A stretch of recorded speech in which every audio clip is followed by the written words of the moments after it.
정말 충격적인 이야기를 준비했습니다. 이건 정말 말도 안 됩니다. 한국의 숨겨진 전쟁 전략이 미국 군사학을 뒤집었습니다. 그들이 말하길 한국은 그저 중국과 일본 사이에 끼어 눈치나 보며 살아온 작은 나라였습니다. 하버드 대학교의 저명한 전쟁사 교수 다니엘 로웰도 그렇게 생각했습니다. 그는 25년간 서양 중심의 군사 이론만이 가치 있다고 가르쳤습니다. 하지만 그는 한국을 알고 지금까지 쌓아온 모든 지식을 내던졌습니다. 대체 어떻게 이런 작은 나라가 수천 년 동안 단 한 번도 제국에 흡수되지 않을 수 있었을까요? 로웰 교수가 한국을 방문했을 때 그는 자신의 평생 연구가 완전히 뒤집히는 경험을 하게 됩니다. 수나라, 당나라, 몽골, 청나라. 수많은 제국이 달려들었지만 끝내 정복하지 못한 이유가 있었던 것입니다. 전쟁이란 무엇인지 저는 이 나라에서 처음 배웠습니다. 로웰 교수는 무엇을 발견했을까요? 서양의 화려한 전쟁 이론을 가진 학자가 한국의 요새와 전투 기록을 보고 왜 충격에 빠졌을까요? 하루에 한 명의 병사가 적군 15명을 제거할 수 있었던 비밀 전략은 무엇이었을까요? 그 놀라운 이야기를 지금 바로 시작합니다. 좋아요와 구독 눌러주시고 알림 설정도 잊지 마세요. 세계사를 뒤바꾼 한국의 숨겨진 전쟁 전략 지금 공개합니다. 그날을 아직도 선명하게 기억하고 있어요. 따뜻한 오후 햇살이 하버드 대학교 제 사무실 창문으로 쏟아지고 있었죠. 저는 큰 나무 책상에 앉아 있었고 주변에는 전 세계의 전쟁과 전투에 관한 수백 권의 책들이 둘러싸고 있었어요. 이 책들 대부분은 유럽과 미국의 군사 역사에 관한 것이었는데 바로 제 전문 분야였죠. 제 이름은 다니엘 로웰이에요. 저는 전쟁의 역사를 연구하는 미국 교수입니다. 25년 동안 저는 학생들에게 나폴레옹이나 알렉산더, 대왕 같은 서양 군사 지도자들의 뛰어난 전략에 대해 가르쳐왔어요. 제 사무실 벽에는 그들의 초상화가 걸려 있었는데 광활한 영토를 정복한 엄격한 표정의 남자들이었죠. 저는 제 지식과 전문가로서의 명성을 매우 자랑스럽게 여기고 있었어요. 책상 위에는 제 최신 책 초안이 놓여 있었어요. 전략적 지배서양 군사 사상이 세계 권력을 형성한 방법이라는 제목이었죠. 그것을 바라보며 만족감을 느끼고 있었어요. 이 책은 서양의 군사 전략이 다른 모든 전략보다 우수하다는 것을 모두에게 보여줄 거였어요. 아시아 군사 역사에 관한 내용은 거의 포함시키지 않았죠. 제 생각에는 한국 같은 작은 나라들은 전쟁 전략에 대해 우리에게 가르칠 만한 것이 많지 않다고 여기고 있었거든요. 강의 노트를 정리하고 있는데 윌리엄스 학장이 제 문을 두드렸어요. 그는 우리 학과를 운영하는 키가 크고 회색 머리를 한 남자였죠. 다니엘, 한 가지 기회에 대해 얘기해야겠네요. 그가 제 맞은편에 앉으며 말했어요. 저는 고개를 끄덕이며 그가 계속 말하기를 기다리고 있었죠. 한국국립대학교에서 당신을 전쟁 전략에 관한 국제회의에 초청했어요. 특별히 당신을 지명했더군요. 저는 약간 비웃음을 짓지 않을 수 없었어요. 한국이라고요? 그들이 정교한 군사 전략에 대해 뭘 알겠어요? 그저 역사를 통틀어 여러 번 침략당한 작은 반도에 불과했죠. 감사한 일이지만 저는 여기서 연구에 꽤 바쁘네요.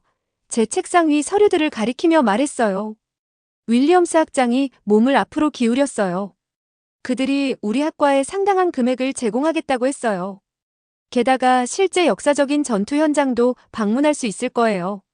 당신의 새 책에 뭔가 보탤 수 있지 않을까요? 저는 한숨을 내쉬었어요. 가고 싶지는 않았지만 대학의 정치적 상황을 이해하고 있었죠. 학과에는 자금이 필요했고 선임 교수로서 저에게는 책임이 있었어요. 얼마나 오래 머물러야 하나요? 제 신중하게 계획된 일정이 얼마나 방해받을지 계산하며 물었어요. 단 2주예요. 모든 비용을 그쪽에서 부담한대요. 제 책의 아시아 군사 전통에 관한 얇은 장에 대해 생각했어요. 아마 한국에 대한 몇 문단을 추가해서 더 완성된 것처럼 보이게 할 수 있을 거라고 생각했죠. 간단한 여행이 될 거예요. 평소처럼 강의하고 몇 군데에 방문한 다음 제가 이미 믿고 있던 것을 확인하고 돌아오면 되는 거죠. 서양의 군사 전략이 세계 역사상 가장 발전된 전략이라는 사실을요. 좋아요, 가겠습니다. 제가 말했어요. 하지만 자료 준비를 도와줄 연구 조교가 필요해요. 윌리엄스 학장이 떠난 후 저는 동료인 로렌스 맥킬리에게 전화했어요. 로렌스는 아시아를 광범위하게 여행했던 영국 출신의 국제방위 전략 전문가였죠. 한국이라고? 제가 여행 계획을 알리자 그가 말했어요. 흥미로울 수도 있을 거예요, 다니엘. 저는 그들의 역사적인 군사 기록을 몇 가지 봤는데 그들의 전쟁 접근 방식은 우리가 가르치는 것과는 다르더군요. 다르다고 해서 더 나은 건 아니죠. 제가 대답했어요. 그들은 그저 더 큰 나라들로부터 살아남으려고 했을 뿐이에요. 그 안에 정교한 전략 같은 건 없어요. 그렇게 확신하지 마세요. 로렌스가 진지한 목소리로 말했어요. 강력한 이웃들 사이에서 수천 년 동안 살아남은 작은 나라는 분명 효과적인 전략이 있었을 거예요. 그들의 생존은 단순한 운이 아니었을 겁니다. 저는 그의 말을 무시했어요. 로렌스는 가끔 이상한 생각을 가지고 있었거든요. 저는 이 여행이 단순히 제가 이미 알고 있는 것을 확인해 줄 거라고 확신했어요. 서양의 군사적 사고가 우수하다는 사실을요. 그날 저녁 저는 편안한 아파트로 돌아와 한국 강의를 위한 메모를 작성하기 시작했어요. 서양의 군사 개념을 명확하게 설명해서 그들이 우리의 발전된 사고를 배울 수 있도록 할 계획이었죠. 제가 발표할 이론들을 계획하고 그들이 얼마나 감명받을지 상상했어요. 당시에는 이 여행이 군사 역사와 전략에 대한 제 관점을 완전히 바꿔놓을 거라는 사실을 전혀 알지 못했어요. 서양의 우월성에 대한 제 확신은 곧 깊이 도전받게 될 것이었죠. 하지만 그날 밤 가방을 싸고 강의 노트를 준비하면서 저는 제 학문적 인생에서 가장 중요한 여정을 시작하려 한다는 사실을 전혀 알지 못했어요. 단지 제 연구뿐만 아니라 제 사고방식 전체를 변화시킬 여정이었죠. 비행기가 인천국제공항에 부드럽게 착륙했어요. 14시간 동안 비행기 안에 있었더니 피곤하고 몸이 뻣뻣했죠. 창문 밖을 내다보니 거대하고 초현대적인 공항이 보여서 놀랐어요. 이건 제가 한국에 대해 기대했던 모습이 아니었거든요. 공항을 걸어가면서 무거운 여행 가방을 끌고 있었는데 모든 것이 얼마나 깨끗하고 정돈되어 있는지 눈에 띄었어요. 한국어와 영어로 된 표지판들이 제가 택시 승강장을 찾는데 도움을 주고 있었죠. 이 공항은 제가 방문했던 많은 미국 공항보다 더 크고 인상적이었어요. 로웰 교수님, 한국에 오신 것을 환영합니다. 제가 택시에 탔을 때 기사님이 말씀하셨어요. 그는 약간의 억양이 있었지만 이해하기 쉬운 영어로 말하고 계셨죠. 서울로 향하는 동안 저는 창밖을 계속 바라보고 있었어요. 풍경은 제가 상상했던 것과 전혀 달랐어요. 거대한 고층 건물들이 구름을 향해 솟아 있었고 현대적인 다리들이 넓은 강을 가로질러 있었어요. 제가 보는 곳마다 곡선 지붕의 전통 건물들이 세련된 유리 타워들 옆에 함께 있는 모습이 보였어요. 옛것과 새것이 나란히 서 있는 모습이 저를 호기심 가득하게 만들었죠. 제 호텔은 서울 중심부에 있었는데 현대 건물들에 둘러싸인 고대 궁전이 내려다 보이는 전망이 있었어요. 정장을 풀어놓고 책상 위에 강의 노트를 정리한 후 저는 창가에 서 있었어요. 해가 질 때 도시는 수천 개의 불빛으로 빛나고 있었죠. 처음으로 제 가정에 대한 작은 의심이 들기 시작했어요. 이 나라는 제가 믿었던 것보다 훨씬 더 발전되고 복잡해 보였거든요. 다음 날 아침 저는 가장 좋은 정장을 입고 택시를 타고 한국국립대학교로 향했어요. 저는 제 전문성에 적절한 존경을 보여줄 나이든 남성 교수를 만날 거라고 예상했어요. 하지만 대신 아름다운 전통 한국 의상인 한복을 입은 30대 중반의 여성인 김은영 교수가 저를 맞이했어요. 로웰 교수님, 한국에 오신 것을 환영합니다. 그녀가 따뜻한 미소로 말했어요. 그녀의 영어는 완벽하고 자신감이 넘쳤죠. 저는 서양 군사 전략에 관한 당신의 모든 책을 읽었어요. 그녀의 사무실은 저를 더욱 놀라게 했어요. 한쪽 벽에는 유리 케이스에 보호된 고대 두루마리가 전시되어 있었고 다른 벽에는 오래된 한국 요새들의 디지털 재구성을 보여주는 대형 컴퓨터 화면이 있었어요. 책장에는 여러 언어로 된 책들이 가득 차 있었죠. 이건 제가 예상했던 단순한 사무실이 아니었어요. 당신의 방문을 위한 일정을 준비했어요. 김 교수가 저에게 폴더를 건네며 말했어요. 먼저 우리의 방어 전략을 보여주는 몇 가지 중요한 요새의 유적지를 방문하고 그 다음 군사 유물이 있는 박물관을 방문한 후 마지막으로 우리의 역사 기록 보관소에 접근할 수 있게 해드릴 거예요. 저는 일정표를 보면서 정중하게 고개를 끄덕였지만 속으로는 이것이 기본적인 방어벽의 간단한 관광이 될 거라고 생각하고 있었어요. 서양 군사사고의 우월성에 대한 제 견해를 바꿀 만한 것은 없을 거라고요. 특히 교환 비율 계산에 관한 우리의 역사적 기록을 보여드리게 되어 기대가 돼요. 그녀가 계속 말했어요. 교환 비율이요? 저는 한국 맥락에서 이 용어에 익숙하지 않아 물어봤어요. 네. 우리 역사 전반에 걸쳐 한국 군사 지도자들은 한국인 한 명이 목숨을 잃을 때마다 몇 명의 적군이 제거되어야 하는지 신중하게 계산했어요. 이 생존의 수학이 우리의 전쟁 접근 방식 전체를 형성했죠. 그녀의 말이 제 관심을 끌었어요. 이것은 전투에 대한 놀라울 정도로 계산된 접근 방식처럼 들렸거든요. 우리 조상들은 영광이나 영토를 위해 싸우지 않았어요. 김 교수가 설명했어요. 그들은 민족으로서, 문화로서 생존하기 위해 싸웠죠. 모든 전략은 이단 하나의 목적을 위해 설계되었어요. 저는 정중하게 고개를 끄덕였지만 실제로는 그녀의 말을 믿지 않았어요. 모든 나라는 자신들의 군사 역사가 특별하다고 생각하니까요. 저는 한국의 접근 방식이 단순히 기본적인 방어였을 뿐 나폴레옹의 뛰어난 기동이나 로마의 전투 대형과 비교할 만큼 정교한 것은 아니었다고 확신했어요. 그날 저녁 호텔방에서 저는 주최 측의 기분을 상하지 않게 하기 위해 강의 노트를 약간 수정했어요. 여전히 그들에게 적절한 서양 군사 전략에 대해 가르칠 것이었지만 한국 역사에 대한 몇 가지 정중한 언급을 추가할 생각이었죠. 잠자리에 들 준비를 하고 있을 때 전화가 울렸어요. 영국인 동료인 로렌스 맥킨리였죠. 다니엘, 나 방위회의 참석차 서울에 왔어. 그가 말했어요. 내일 역사 유적지를 방문한다고 들었는데 함께 해도 될까? 저는 놀랐지만 관광 안내에 친숙한 얼굴이 함께하는 것이 다소 안심이 되었어요. 김 교수가 나를 햄이라는 요새로 데려간 때 제가 그에게 말했어요. 훌륭해. 그 유적지를 보고 싶었어. 내가 읽은 바로는 그들의 방어 설계가 꽤 놀라워. 그날 밤 저는 여전히 제 견해에 확신을 가지고 잠에 들었지만 마음속에 작은 호기심이 자라나고 있었어요. 제 창문 밖의 현대적인 도시, 김 교수의 지식, 그리고 한국 요새에 대한 로렌스의 관심이 제 가정에 대한 작은 의심의 씨앗을 심어 놓았죠. 다음 날은 제가 군사 역사를 이해하는 방식을 천천히 하지만 완전히 바꿔놓을 여러 날 중 첫날이 될 거였어요. 하지만 잠에 빠져들면서 저는 전쟁과 전략 그리고 생존에 대한 완전히 다른 사고방식을 발견하게 될 거라는 사실을 전혀 알지 못했어요. 그날 아침은 맑고 화창했어요.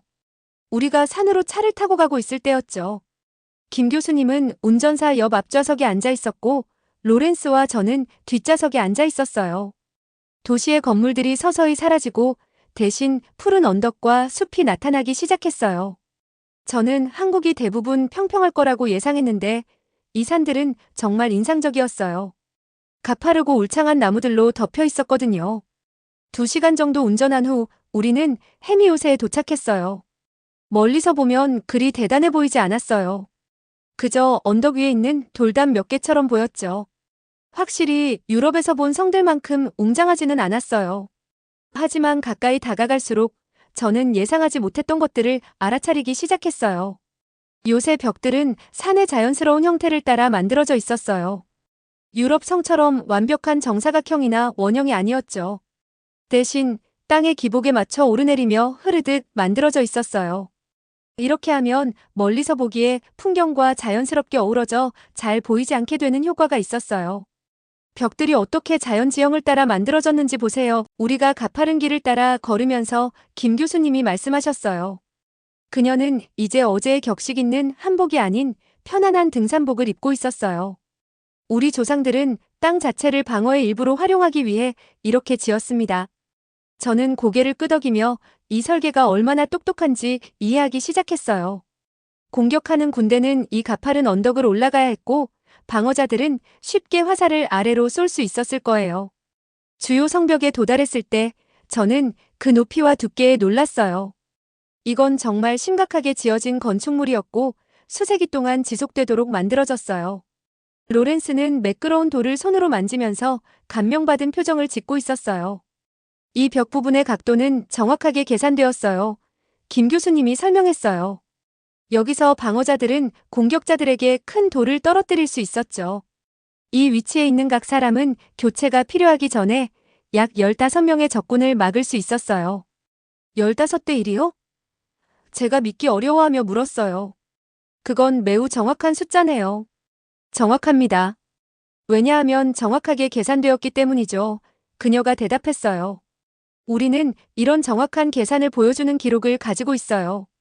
우리 조상들은 단지 벽을 쌓는 게 아니라 각 방어자가 최대한 많은 공격자를 제거할 수 있는 시스템을 설계하고 있었던 거예요.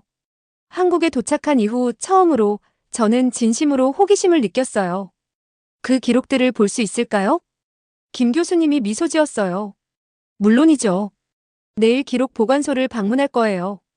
우리는 하루 종일 요새를 탐험했어요. 저는 긴 포위 공격 중에도 작동할 수 있는 물수집 시스템을 보았어요. 방어자들이 한 구역에서 다른 구역으로 빠르게 이동할 수 있게 해주는 숨겨진 길들도 눈에 띄었어요. 모든 것이 생존에 대한 신중한 생각으로 지어져 있었어요. 다음 날 우리는 고대 한국 무기들로 가득한 작은 박물관을 방문했어요. 박물관 가이드가 우리에게 전통 한국 활을 보여주었어요. 저는 항상 이것들이 유럽의 석공만큼 발전되지 않은 단순한 무기라고 생각했었어요.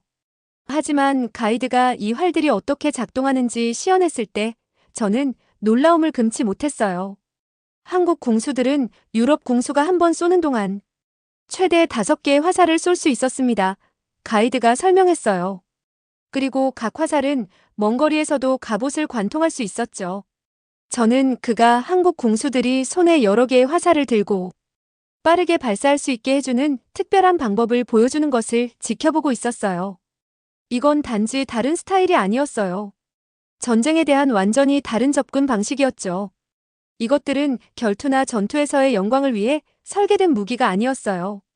가능한 한적은 수의 방어자로 대규모 공격 군대를 막기 위해 설계된 것이었어요.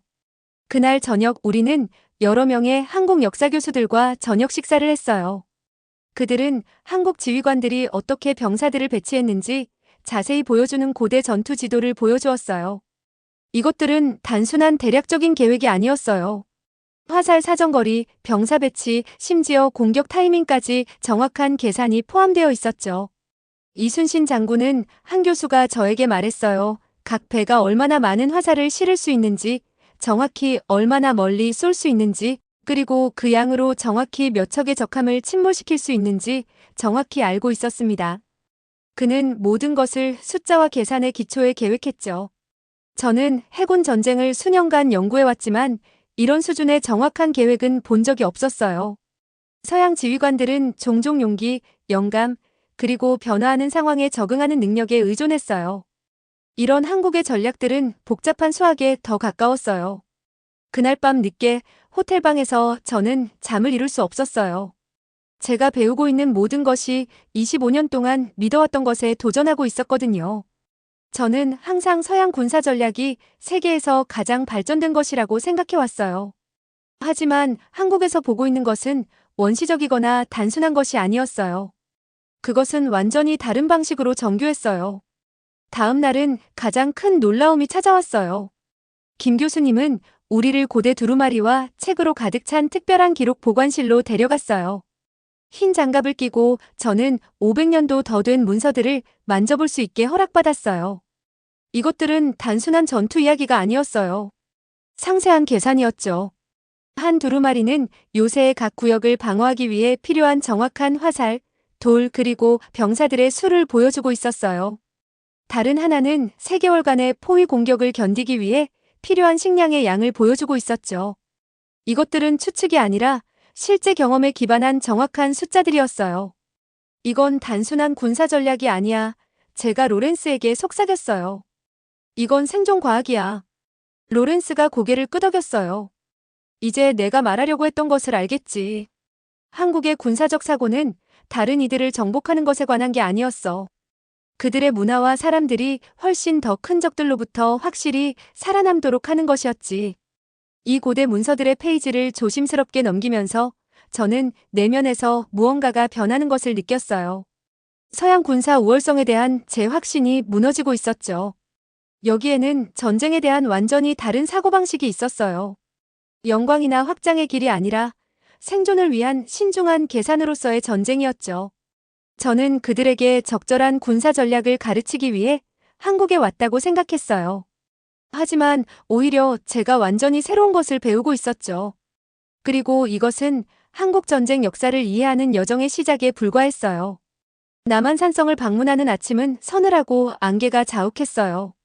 이곳은 미국으로 돌아가기 전 우리가 방문할 마지막 주요 유적지였는데 제 안에서 무언가가 변했어요. 저는 더 이상 이런 방문을 단순한 관광이나 기본적인 연구로 보지 않게 되었어요. 진심으로 배우고 싶은 열망이 생겼죠. 우리는 김 교수님, 로렌스, 그리고 제가 함께 요새로 가는 가파른 길을 올라갔어요. 여러 역사 유적지를 며칠 동안 걸어 다녀서 다리가 아팠지만 새로운 에너지로 앞으로 나아가고 있었어요. 이 요새는 우리가 봤던 다른 곳들과는 달랐어요. 훨씬 더 컸고 거대한 성벽이 산 주변을 몇 킬로미터에 걸쳐 뻗어 있었죠. 이 요새는 도시 전체 인구를 수용할 수 있었어요. 우리가 주요문에 도착했을 때 김 교수님이 설명했어요. 단지 군인들뿐만 아니라 일반 시민들도요. 안쪽에는 식량을 재배하는 들판, 물을 얻는 우물, 그리고 수천 명의 사람들이 살 수 있는 공간이 있었어요. 이건 단지 군사 구조물이 아니라 생존하도록 설계된 완전한 공동체였어요. 제가 가장 놀란 것은 성벽 위치였어요. 훈련된 군인들만 싸울 수 있는 유럽 성과는 달리 여기에는 모든 사람이 방어에 참여할 수 있는 장소가 있었어요. 적이 공격했을 때 김 교수님이 여러 구역을 가리키며 말했어요. 모든 사람이 방어에 참여했어요. 여성들은 물과 물자를 나르고 아이들은 던질 돌을 모았어요. 노인들은 음식을 준비하고 부상자들을 치료했죠. 모두가 역할을 가지고 있었어요. 저는 귀족들이 싸우는 동안 농민들이 고통받던 유럽 전쟁에 대해 생각했어요. 여기에는 완전히 다른 무언가가 있었어요. 생존하기 위해 함께 일하는 전체 공동체였죠. 이렇게 큰 곳을 방어할 만큼 충분한 훈련된 군인들이 있었나요? 제가 물었어요. 당신이 놓치고 있는 점이 바로 그거예요. 김 교수님이 부드럽게 대답했어요. 모두가 훈련되어 있었어요. 어린 시절부터 한국 사람들은 기본적인 방어 기술을 배웠어요. 다른 나라를 정복하기 위해서가 아니라 민족으로서 우리의 생존을 보장하기 위해서였죠. 한때 침략군이 접근했던 산들이 내려다 보이는 그 고대 성벽 위에 서 있으면서 저는 제 안에서 깊은 변화를 느꼈어요. 군사 역사에 대한 제 이해는 지금까지 정복하고 확장하고 지배하는 것에 초점을 맞추고 있었어요. 하지만 여기에는 완전히 다른 접근 방식이 있었어요. 공동체, 계산, 그리고 세대를 넘어 생존하는 것에 초점을 맞춘 접근법이었죠. 그날 저녁 호텔방에서 저는 책상에 앉아 제 강의 노트를 바라보고 있었어요. 한국에 오기 전에 준비했던 페이지들이 이제는 부끄러울 정도로 편협하게 느껴졌어요. 저는 그것들을 옆으로 치우고 새로운 생각들을 적기 시작했어요. 제가 배운 것을 담아내려고 노력하면서요. 저는 로렌스의 방으로 전화를 걸었어요. 내가 틀렸어. 제가 인정했어요. 25년 동안 그렇게 확신을 가지고 가르쳐온 후에 이런 말을 하기는 어려웠어요. 단지 한국 군사 역사에 대해서만이 아니라 전쟁 연구에 대한 내 전체적인 접근 방식에 대해서도 틀렸어. 그걸 인정하는 데는 용기가 필요하지. 로렌스가 대답했어요. 이제 어떻게 할 거야? 내 책을 완전히 다시 써야 해. 그리고 더 많은 연구를 위해 한국에 다시 오고 싶어. 다음 날 저는 김 교수님의 사무실에서 그녀를 만났어요. 일주일 전만 해도 제게 낯설게 느껴졌던 두루마리와 디지털 재구성이 이제는 저를 매료시키고 있었어요.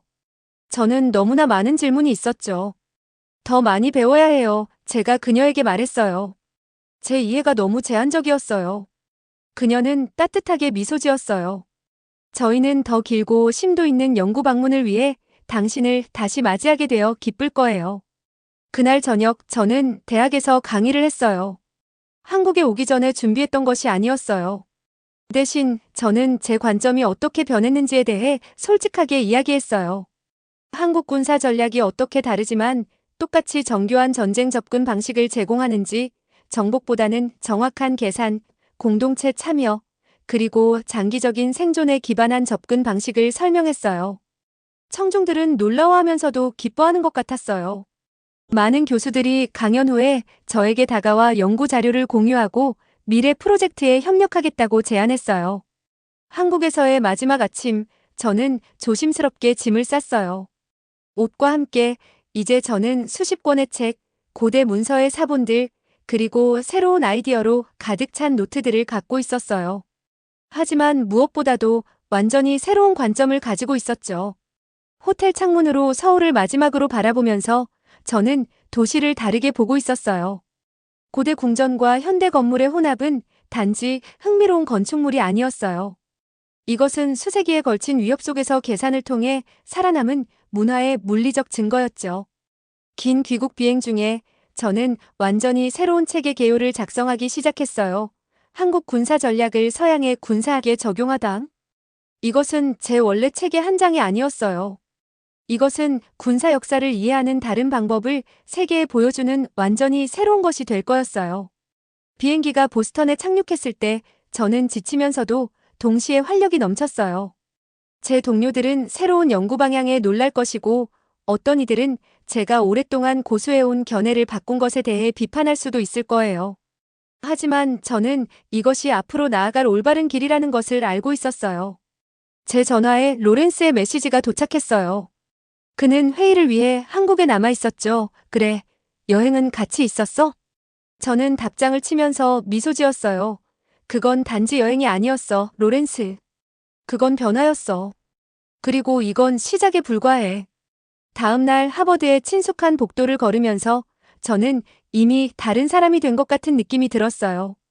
한때 저를 그토록 감동시켰던 서양 군사 지도자들의 초상화가 이제는 불완전해 보였어요. 그들은 인간의 전쟁과 생존 이야기의 일부만을 말하고 있었죠. 제 사무실에서 저는 책장에 새로운 공간을 마련했어요. 곧 훨씬 더 커질 한국 군사 역사책들을 위한 자리였죠. 그리고 제 책상에는 작별 선물로 김 교수님이 주신 한국 산성의 작은 모형을 놓았어요. 당신에게 상기시켜드리려고요. 그녀가 말했었어요. 다르다고 해서 덜 가치 있는 것은 아니라는 것을요.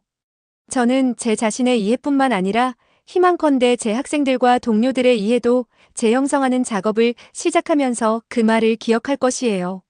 마지못해 시작했던 여정이 제 인생에서 가장 중요한 학문적 사명으로 변모했어요. 이 놀라운 전쟁과 생존에 대한 접근 방식을 서양학계의 관심으로 가져오는 것이었죠. 그리고 다음번에는 저는 가르치러 오는 전문가가 아니라 배우기를 열망하는 학생으로서 한국을 방문할 거예요.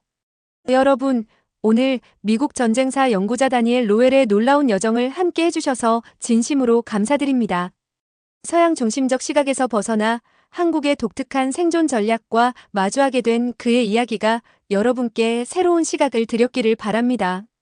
우리 채널을 구독하시고 알림 설정해 두시면 새 영상이 올라올 때 가장 먼저 만나보실 수 있어요. 여러분이 다음에 어떤 이야기를 듣고 싶으신지 댓글로 알려주세요. 다양한 한국의 매력을 이야기를 통해 전달드리겠습니다. 감사합니다.